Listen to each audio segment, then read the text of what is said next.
İdeyanın uğurlu olub olmadığını ancaq müştəri deyə bilər. Yəni nə dostlarınız, nə siz, heç kim deyə bilməz, ancaq müştəri deyə bilər. Onun çox rahat yolu var. Onu birinci satmağa başlamaq lazımdır. Yəni mən sözün Afanton layihəsini başlayanda necə başlamışdım? Başqa rəssamın düzəltdiyi oyuncaqları, şəkillərini götürmüşəm, sayt açmışam, qoymuşam o şəkilləri ora. 200-300 dollar pul xərcləmişəm ki, görüm 500 dollara bunu alacaqlarmı? Və 10.000 dollarlıq sifariş götürmüşəm olmayan şeyə.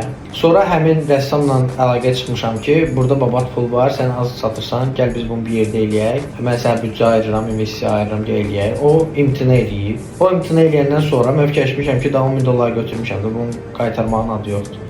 Gəl fikirləşək ki, bu necə düzəldək ki, cəmaatın iquşqasını göndərək. Və elə onların özündən götürdüyü pulla ilkin yatırım kimi istifadə edib həmin biznesi qurmuşam. Yəni pre-sales.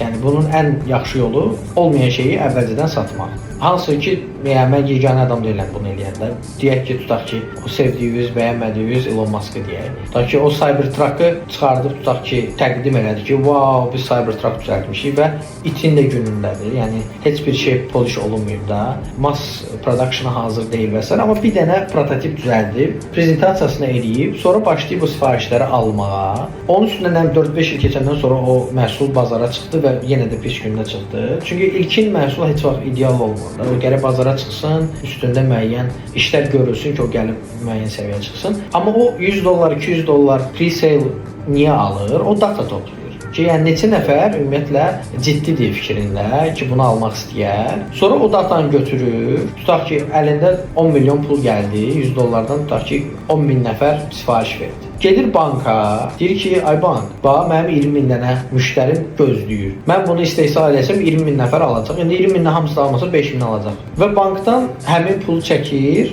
ki, o istehsalatın fabrikin qurulmağına yatırsın və o pulla da başlayır o şeyləri qurmağa.